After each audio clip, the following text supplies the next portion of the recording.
அன்னைக்கு சரியா அக்டோபர் 6, 2025 ஞாயிற்றுக்கிழமை மியான்மர்ல யான்குன் அப்படின்ற பகுதியில் பாபெடன் டவுன்ஷிப் அப்படின்ற ஒரு நகரம். இந்த நகரம் அன்றைய நாள் ஞாயிற்றுக்கிழமைனாலும் விடியற்காலை நேரத்திலேயே ரொம்ப பரபரப்பாகவும் மக்களுடைய கூச்சல் சத்தத்தாலையும் டூ வீலருடைய ஹாரன் சத்தத்தால தான் நிரம்பி காணப்பட்டுச்சுன்னு கூட சொல்லலாம். முக்கியமா அந்த ஏரியாவில் ஒரு சந்தை இருக்கிறதுனால மக்களுடைய போக்குவரத்து அந்த அதிகாலை நேரத்திலேயே ரொம்ப பரபரப்பா இருந்துச்சு. இன்னொரு பக்கம் சாலையோரம் கடை போட்டிருக்கிற ஒவ்வொரு வியாபாரிகளும் தங்களுடைய பொருட்களை விற்கிறதுக்காக கூவி கூவி மக்களை கூப்பிட்டுக்கிட்டு இருக்காங்க.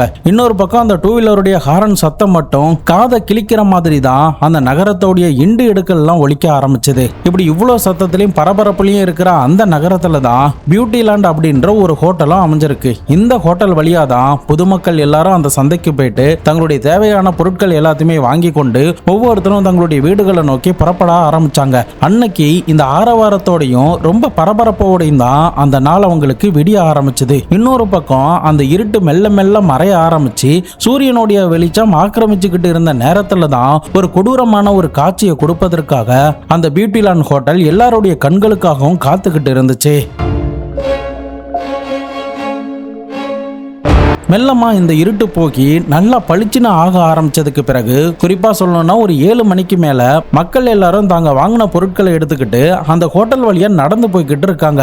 அப்போ அந்த கூட்டத்துல இருந்த ஒருத்தர் யதார்த்தமா அங்க வேடிக்கை பார்த்தபடியே தான் நடக்க ஆரம்பிச்சாரு. தொடர்ந்து மேலையும் கீழையும் பார்த்தபடியே அவர் வந்துகிட்டு இருந்த நேரத்துல தான் அந்த பியூட்டி லேண்ட் ஹோட்டலோடைய பில்டிங்கை பார்க்கும்போது 5th ஃப்ளோர்ல ஸ்பிளிட் ஏசியோடைய அவுட்டோர் யூனிட் வந்து வச்சிருப்பாங்கல்ல, ஒரு ரேக்கை செவுத்துல ட்ரில் பண்ணி அது மேல ஏசி யூனிட் வச்சிருப்பாங்கல்ல, அந்த ஏசி யூனிட்டுக்கு பக்கத்துல ஒரு ப்ளூ கலர் பெரிய கார்பேஜ் பேக் வந்து தொங்கிட்டு இருக்கிறத பாக்குறாரு. அந்த கார்பேஜ் பேக் வந்து கொஞ்சம் சின்னதா இருந்தா கூட அதை பத்தி பெருசா கண்டுக்க மாட்டாரு. ஆனா ரொம்ப பெருசா இருந்ததுனாலையும் அதுக்குள்ள ஏதோ ஒரு பொருள் அந்த ரேக்கு மேல பாதி இருந்தபடியும் மீதம் இருக்கிற ஒரு பொருள் அந்த பையில இருந்து வெளியில வந்து தொங்கிக்கிட்டு இருக்கிற மாதிரியான ஒரு காட்சியை கொடுத்ததுனால என்னடா அது அப்படின்னு சொல்லிட்டு நடந்தபடியே நல்லா உத்து கவனிக்கும் போதுதான் அந்த யாங்கூன் பகுதியை மறக்க முடியாத ஒரு கொடூரமான ஒரு காட்சியை தான் அந்த ஏசி யூனிட் இருக்க அந்த ரேக் வந்து இந்த பொதுமக்களுக்கு கொடுக்க ஆரம்பிச்சது. இவர் பார்த்தது மட்டும் இல்லாம அக்கம்பக்கத்துல இருந்தவங்களும் இவர் பார்க்கறத பார்த்துட்டு என்ன இருக்கு அப்படின்னு சொல்லி ஒவ்வொருத்தரும் அப்படி பார்க்க ஆரம்பிச்சதுக்கு பிறகு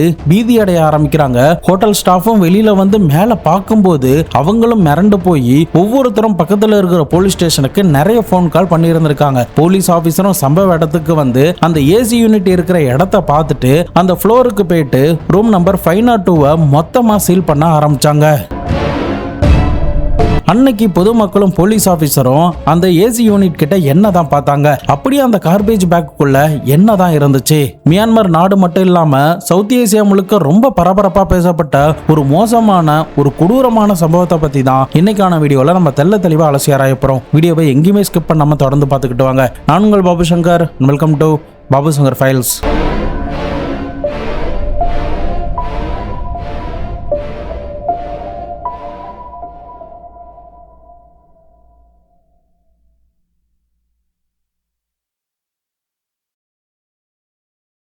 அந்த கேரி பேக்ல என்ன இருந்துச்சுங்கிறத தெரிஞ்சுக்கிறதுக்கு முன்னாடி நீங்க இன்னும் வீடியோவை லைக் பண்ணலனா மறக்காம லைக் பண்ணிட்டு வீடியோவை கண்டினியூ பண்ணுங்க.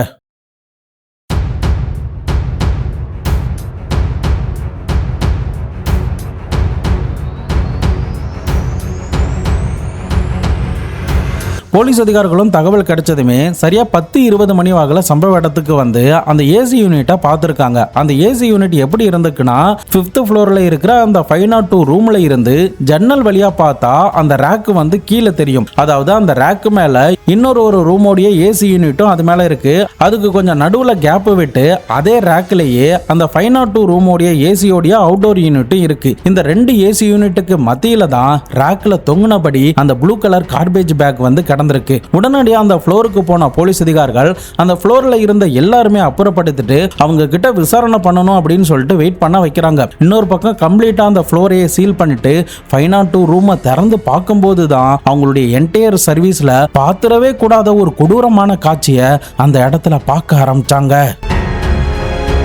அந்த ரூம்குள்ள நுழைஞ்சதுமே ரத்த வாடை தான் போலீஸோடைய மூக்க தொலைக்க ஆரம்பிச்சது. போலீஸ் அந்த சம்பவ இடத்தை உத்து நோக்கும் போதுதான் அங்கங்க பல ரத்த காயங்கள் தெரிச்சிருக்கிறதையும், ஏதோ ஸ்ப்ரே பண்ணி விட்டா எப்படி ஒரு ரத்தம் தெரிச்சிருக்குமோ அந்த மாதிரி சுவர்கள்லயும் ஃப்ளோர்லயும் தெளிச்சிருக்கிறத பாக்குறாங்க. மேற்கொண்டு அந்த ரத்த கரைகளை பார்க்கும்போது யாரோ தொடக்கிறதுக்கு முயற்சி பண்ணிருக்காங்க அப்படின்ற மாதிரி தெரிஞ்சதுனால இமிடியேட்டா ஃபாரன்சிக் ஆபீசருமே சம்பவ இடத்துக்கு வர வச்சு அந்த ரூமை கம்ப்ளீட்டா செக் பண்ணி பார்க்கும்போது தான் இந்த இடத்துல அந்த குற்றவாளி இந்த தடயங்கள் எல்லாமே அழிக்கிறதுக்கு முயற்சி பண்ணியிருந்திருக்கான். முக்கியமா பாத்ரூம்ல பார்த்தா அவன் யூஸ் பண்ண வெப்பனா இந்த இடத்துல கழுவி இருக்கான். அதோடைய ரத்தங்கள் எல்லாமே தண்ணி வடிகிற இடத்துல தண்ணியோட கலந்து நிக்கிறத பார்த்திருந்திருக்காங்க.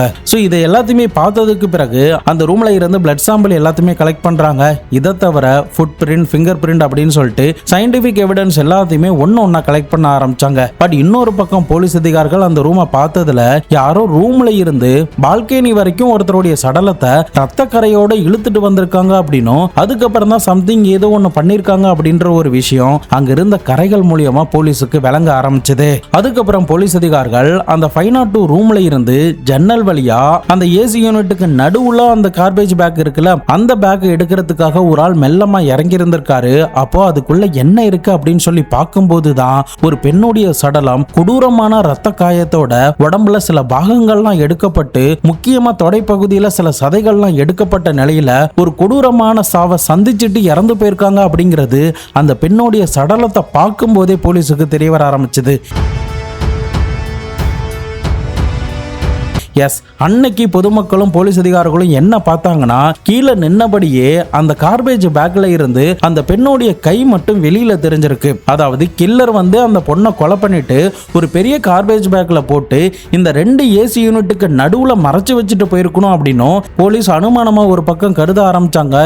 இன்னொரு பக்கம் அந்த பொதுமக்கள் எல்லாரும் அந்த கேரி பேக்கை பார்த்துட்டு சுத்து வட்டாரத்துல அவங்களுக்கு தெரிஞ்ச எல்லாருக்குமே தகவல் கொடுக்கறாங்க. கொஞ்ச நேரத்திலே சம்பவ இடத்துல பொதுமக்களுடைய கூட்டமும் அலைமோத ஆரம்பிச்சது. கொஞ்ச நேரத்திலே சம்பவ இடத்துக்கு மீடியா ஆட்கள் கூட்டிட்டதுனால அந்த நாட்டுடைய ஹெட்லைன் நியூஸாவே அந்த செய்தியை பத்தி தான் பேச ஆரம்பிச்சாங்க. இன்னொரு பக்கம் போலீஸ் அதிகாரிகள் இறந்து போன அந்த பெண்ணுடைய உடம்புல இருந்து தேர்ட் பர்சனுடைய டிஎன்ஏவுமே மீட்டெடுக்கிறாங்க. அதே சமயம் அந்த பொண்ணுடைய சடலத்தை பிரேத பரிசோதனைக்கு அனுப்பி வச்சுட்டு மேற்கொண்டு ஏதாவது தடயம் கிடைக்குமா அப்படின்னு சொல்லிட்டு அந்த ரூமை மறுபடியுமே இன்வெஸ்டிகேஷன் பண்ண ஆரம்பிச்சாங்க. இந்த சம்பவம் நடந்த நேரத்தில் போலீஸுக்கும் பொதுமக்களுக்கும் இருந்த ஒரு பெரிய டாஸ்க் என்னன்னா, இறந்து போன பொண்ணு யாரு, அந்த பொண்ணு எதனால இங்க வந்தாங்க, யாரு இவங்களை கொலை பண்ணியிருப்பாங்க, இந்த அளவுக்கு கொடூரமான முறையில் எதுக்காக கொலை பண்ணணும், அவங்களுடைய உடற்பாகத்தெல்லாம் எதுக்காக வெட்டி எடுக்கணும் அப்படின்ற மாதிரியான ஒரு பெரிய சந்தேகத்தோட தான் பொதுமக்கள் இந்த கேஸை அணுக ஆரம்பிச்சாங்க. போலீஸ் அதிகாரிகள் தங்களுடைய விசாரணையில இறங்க ஆரம்பிச்சாங்க. அந்த பெண்ணுடைய உடம்புல இருந்த காயத்தெல்லாம் பார்க்கும்போது இந்த கில்லர் வந்து பக்காவா ப்ரீ பிளான் பண்ணி தான் இந்த பொண்ணை கொலை பண்ணியிருந்திருக்கணும். அப்படி இல்லைன்னா மனசுக்குள்ளேயே இந்த மாதிரி ஒரு கற்பனை பண்ணி தான் இந்த பெண்ணுடைய உடம்புல இவ்வளோ பெரிய காயத்தை ஏற்படுத்தியிருக்கணும்னு சந்தேகப்பட்டாங்க. இன்னொரு பக்கம் போலீஸ் ஆஃபீஸர் அந்த ஹோட்டலில் இருக்கிற சிசிடிவிலாம் செக் பண்ணி பார்க்கும்போது போதுமான இடங்கள்ல சரிவர எந்த ஒரு சிசிடிவியுமே இல்லை. பட் இருந்தாலும் கிடைச்ச சிசிடிவியை ஒன்று அலசி பார்க்கும்போது தான் முதல் நாள் வாக்கில் நிறைய பேரும் அந்த ரூம்ல செக்இன் பண்ணி இருந்திருக்காங்க. இதனால யார் இந்த இடத்துல இறந்து போனது அப்படிங்கிறது சரிவர அந்த ஃபுட்டேஜ் மூலியமாவும் போலீஸ் அதிகாரிகளால கண்டுபிடிக்க முடியல. அன்னைக்கு அந்த ஹோட்டல்ல தங்கியிருந்த எல்லார்கிட்டையும் ஹோட்டல் ஸ்டாஃப் கிட்டையும் விசாரணை பண்ண ஆரம்பிச்சாங்க. அப்போ ஒரு சில பேர் என்ன சொல்றாங்கன்னா, நாங்க இந்த ரூம்ல ஒரு ஜோடியை தான் பார்த்தோம், அவங்க 2 பேரும் கப்பல்னு நாங்க நினைச்சோம், மற்றபடி எங்களுக்கு எதுவும் தெரியாது அப்படின்ற மாதிரி சொல்றாங்க. அதுக்கப்புறம் போலீஸ் அதிகாரிகள் அந்த 502 ரூமை ரெஜிஸ்டர் பண்ண அந்த ஆள் யாருங்கிறத ரெஜிஸ்ட்ரேஷன் புக்கை எடுத்து செக் பண்ணி பார்க்கும்போது தான் அந்த பையனுக்கு வெறும் 18 வயசு தான் ஆகுது அப்படின்னும், அவனுடைய பெயர் ஆங்காங் சின் அப்படின்னும், அவன் தான் முதல் நாள் வாக்குல அவனுடைய சொந்த ஐடி கார்டை கொடுத்து இந்த ரூமை புக் பண்ணியிருக்கான் அப்படின்னும், அன்றைய நாளே அவன் அந்த ரூம்ல இருந்து வெளியில போயிருக்கான் அப்படிங்கிறதும் தெரிய வர ஆரம்பிச்சது. இன்னொரு பக்கம் போலீஸ் அதிகாரிகள் வேற சில சிசிடிவிலாம் செக் பண்ணி பார்க்கும்போது தான் இந்த பையன் ஒரு பொண்ணு கூட இந்த ரூம்குள்ள நுழையிறதும், அதுக்கப்புறம் இன்னொரு பொண்ணு அந்த ரூம்குள்ள வரதும், அதன் பிறகு அந்த ரூம்குள்ள போன 3 பேர்ல ஒரு பையனும் பொண்ணு மட்டும் தான் வெளியில வராங்க அப்படின்னும், ஒரு பொண்ணு மட்டும் ரிட்டர்ன் வரல அப்படிங்கிறது சிசிடிவி மூலமா தெரிஞ்சதுமே அப்ப 2 பேரும் சேர்ந்து தான் அவன் அழைச்சிட்டு வந்த பொண்ணை கொலை பண்ணிருக்காங்க. கொலை பண்ணது மட்டும் இல்லாம எப்படியும் நம்மள போலீஸ் பிடிப்பாங்க அப்படின்னு தெரிஞ்சும் கூட அந்த பொண்ணுடைய சடலத்தை அந்த ஏசி யூனிட் கிட்ட மறைச்சு வச்சுட்டு போனாங்க அப்படின்ற மாதிரி சந்தேகப்பட ஆரம்பிச்சாங்க. சோ அதன் அடிப்படையில் அக்டோபர் 7ஆம் தேதி, அதாவது சரியா அந்த சடலத்தை பார்த்து அடுத்த 24 மணி நேரத்திலேயே அந்த பையனையும் அவனுடைய கேர்ள் ஃப்ரெண்டான 18 வயது நேர்ந்த மாயி மோங் ஆங் அப்படின்ற அந்த பெண்ணையுமே கைது பண்ணி கஸ்டடியில் எடுத்து ஒவ்வொருத்தரா விசாரணை பண்ணும்போது தான் அன்னைக்கு அந்த அந்த பொண்ணுக்கு என்ன நடந்துச்சு, யார் அந்த பொண்ணு, எதனால கொலை பண்ணாங்க அப்படின்ற எல்லா விஷயத்தையும் ஒண்ணு விடாம போலீஸ் கிட்ட சொல்ல ஆரம்பிச்சாங்க. அந்த கன்ஃபெஷன் ஸ்டேட் என்னங்கிறது தெரிஞ்சுக்கிறதுக்கு முன்னாடி இறந்து போன பொண்ணு யாரு அப்படிங்கிறத நம்ம பார்த்துடலாம்.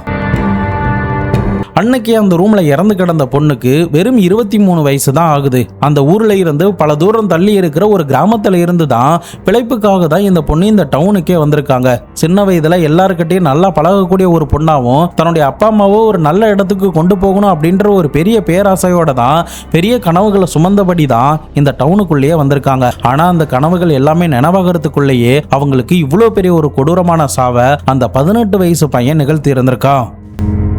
அந்த பையனுடைய வீட்டுக்கு போனப்ப போலீஸ் அதிகாரிகள் அந்த பையன் அன்னைக்கு போட்டிருந்த ட்ரெஸ், அவன்கிட்ட இருந்து 3 மொபைல் போன், இந்த இறந்து போன பொண்ணுடைய நகைகள், கொலைக்கு பயன்படுத்தப்பட்ட 2 கத்தி, இதை தவிர ஒரு இரும்பு ஸ்கேல் மாதிரி இருக்கிற பிளேடு அப்படின்னு இது எல்லாத்தையுமே கைப்பற்றவும் செஞ்சாங்க. அந்த பெண்ணையுமே கைது பண்ணி விசாரணை பண்ணும்போது, எனக்கு இதுக்கு எந்த சம்பந்தமும் இல்லை சார், எனக்கு திடீர்னு அன்னைக்கு கால் பண்ணா நான் ஒரு இக்கட்டான சுச்சுவேஷன்ல மாட்டிக்கிட்டேன், எனக்கு உதவி பண்ணு, நீ இந்த ஹோட்டலுக்கு வா அப்படின்னு சொன்னா, அதன் அடிப்படையில தான் நான் அங்க போனேன். ஆனா அங்க போய் பார்க்கும்போது தான் அந்த ரூமே பயங்கர ரத்த கரையா இருந்துச்சு. என்னாச்சுன்னு அவன்கிட்ட கேட்டப்ப கூட என்கிட்ட சொல்லவே இல்லை. ஆனா அந்த ரூமை பார்க்கும்போது இவன் சம்திங் ஏதோ பண்ணிருக்கான் அப்படின்ற ஒரு பயம் எனக்கு ஏற்பட்டுச்சு. இதனால வேற வழி இல்லாம அவன் கூட சேர்ந்து அந்த ரூமை நான் கிளீன் பண்ணேன். அதுக்கப்புறம் நான் அவன் கூடயே வந்துட்டான் அப்படின்ற மாதிரி இந்த பொண்ணு ஒரு பக்கம் ஸ்டேட்மெண்ட் கொடுத்திருக்கா. ஆனா இந்த 18 வயசு பையன்கிட்ட விசாரணை பண்ணும்போது தான் எதனால அந்த பொண்ணை கொலை பண்ண, அந்த பொண்ணுக்கும் இவனுக்கும் எப்படி சம்பந்தம், எப்படி இவங்க மீட் பண்ணாங்க அப்படின்ற முதற்கொண்டு எல்லாத்தையுமே போலீஸ் அதிகாரிகள் அவனுடைய வாயில இருந்தும் அவன்கிட்ட இருந்த மொபைல் போன் மூலியமாவுமே கண்டுபிடிக்க ஆரம்பிச்சாங்க.